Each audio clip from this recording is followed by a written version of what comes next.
afternoon, live from the Guildhall, Preston. BBC Radio Lancashire. Yeah, that's where we are this afternoon, with you through till 4, with an hour of music and memories. We'll have Joe McElderry with us very soon as well. It's a very good afternoon to you, live, Gilly and friends, through until 4 from the cafe, the Lee 4B Cafe at the Guildhall in Preston. First friend up of the afternoon to have a chat to, Joe McElderry, opened last night in Joseph. Fabulous reviews, Joe. Yeah, so I'm here and I haven't seen them yet, but I'm glad. I'm glad everyone's enjoying it. There were a fabulous audience last night, which always helps, and we enjoy it. We have a bit of fun, so I'm glad everybody else is. I mean, you've toured the whole country. Yeah. Do the audiences differ wherever you are? Yeah, 100%. I think certainly as you, as we get further up north, they're a bit more raucous, shall we say. And certain places you go to, people get up and want to dance at the end. Some places don't. Some audiences just show their appreciation in different ways. Some kind of it's like a nice round of applause. Some of them are like screaming their heads off. We prefer screaming their heads off. It gives us a lot more energy. So, but yeah, everywhere we've gone, we've had packed houses and the audiences have been wonderful no matter what. So that's the main thing. And of course, we last chatted in Blackpool at the Winter Gardens when you were performing there in Joseph. A lot's happened since then, hasn't it? It has. I carried on the rest of that tour last year till June. Then I went out on the road with my own show, pretty much right the way up until Christmas. Then I did Panto. And then I had 2 days to get ready to come back onto this again. And straight back through again. And then back on a solo tour in the summer again once this finishes. How do you relax? How do you wind down when you get a day or two off? I tend, just to sit and do nothing. It sounds terrible, but I kind of experience so much in my everyday job in terms of places and socialising with people that when I have a day off, all I want to do is just sit and watch horrendous trash television with loads of junk food. Do you have to pinch yourself sometimes? Yeah, a little bit. I mean, it's strange because I was just saying this to a couple of the guys the other day. Everybody last week when we were on the road, it was that midway point. Everyone had the flu. Somebody had tonsillitis. Everyone was just kind of really, last week, struggling. And I said, guys, we have to remember that we all dreamt of doing this, on a daily basis. And now it's a job, and we just kind of just do it because it's a job. But I do still have that moment where I think, God, I'm getting to do something that I'd dreamt of doing every single day. It's wonderful. Were you sort of telling them then they couldn't have a day off sick?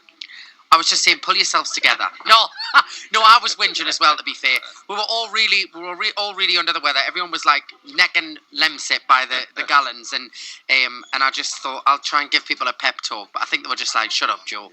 I want to go to bed." Winner of the X Factor when you were 18. Does that seem a lifetime away now? Yeah, I mean, it seems like it seems longer than 7 years ago, but it's also flew by at the same time. I think because I've been fortunate enough to experience so many different things, and do different things, that it's been a wonderful experience, and I just feel lucky that the music industry and the showbiz industry is a very ruthless industry, and I feel very fortunate that I'm still getting to do something that I love 7 years down the line, because in terms of a career in the industry, that's a very long time. Most careers are short-lived, so I feel very lucky. What are you planning on after Joseph? We've got a new album coming out in the summer, July time, and then I go on my own solo tour, which is going, I think the nearest place to here is probably Blackpool, but you can find all of that out on thegloriatour.com or my website as well, and we're going all over throughout the summer to promote the new album. So it's going to be a great fun show. Just tell us about the Gloria show, because you're part of that show, aren't you? Yeah, I've got a few special guests coming on the road. Lloyd Daniels, Keith Jack, Ben Ellis, who is in the show with me here. They're coming on the road to help me out, I suppose, shall we say, and sing a few songs and be special guests. But I'll be singing all of my stuff, all the stuff off my album, new album, and all of the old favourites that I've recorded over the past 7 years. So it'll be a great show, I always, with my live shows, I try and make it a really kind of big experience. Whether you've come to hear slow stuff or up-tempo stuff, I try and cater to everyone. So I'm looking forward to that. I'm looking forward to getting on the road with me band again. Tell us a little bit about the album. I mean, how do you choose the tracks that go on the album? Well, this album is all songs from movies and musicals. So that kind of narrowed it down a little bit. But we've got loads of amazing songs on there. We've got Daydream Believer, Saturday Night at the Movies.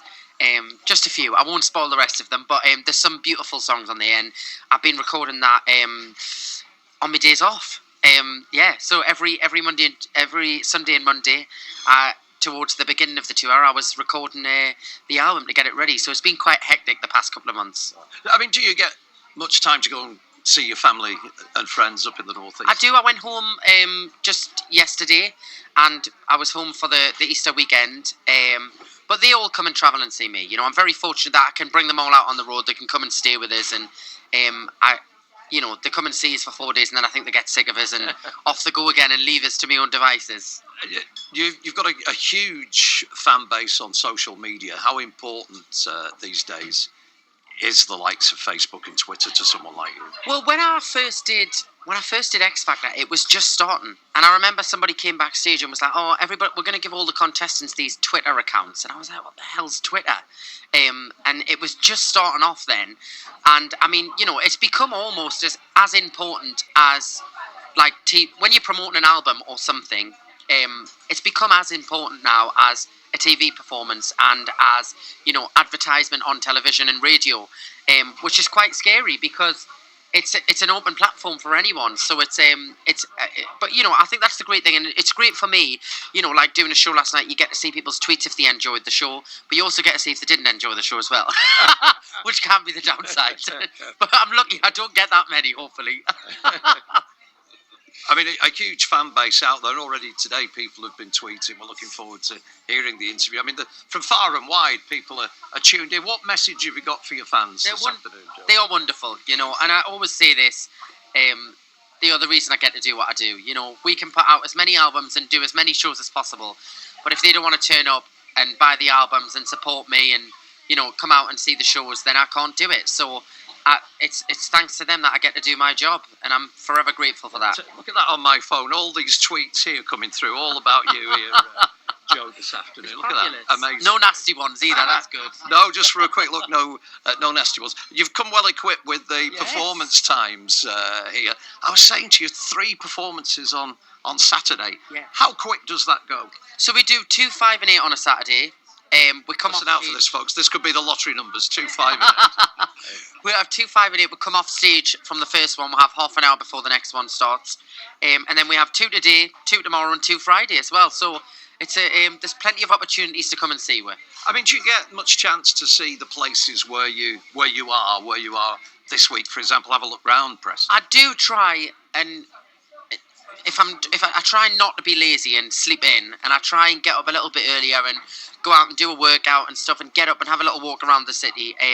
And normally on a Thursday night is our kind of night. We'll have a late start on a Friday, so we can kind of go and check out. We'll normally go out for a meal on a Thursday night and try and see some places. But it's difficult because at the same time you're having to look after your voice and your body as well, to keep fit enough for 10 shows. So it's all about the balance.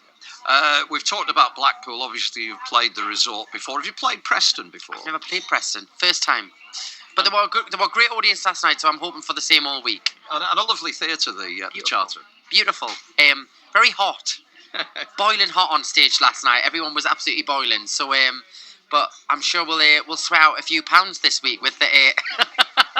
And as you say, the next performance is this evening. Yeah. 2:30. 2:30. Wow. Yeah, we've got one this afternoon, and then one at 7:30 at night as well. And then, as you say, late start Friday. But that Saturday makes up for the late start Friday. Yeah, so we do a 5 o'clock and an 8 o'clock show on Friday, and then we're straight in for a 2, 5 and 8 on Saturday. But we do get two days off a week, so it's nice. And how long does this current tour last? It runs until the 17th of June. We'll finish in Cheltenham. But then we're going back out on the road in September, up until November at the moment, I think. And we're going all across the country again. Liverpool, Southend, a few other places. I get in the car and get told where I'm going, so I'm not the best at with dates. Joe, brilliant. I'm going to let you introduce your record here that we're going to play now. Of course, the one that cracking version of Dance with Your Father. It started everything off for me, and I still love singing it now. It's a fabulous song.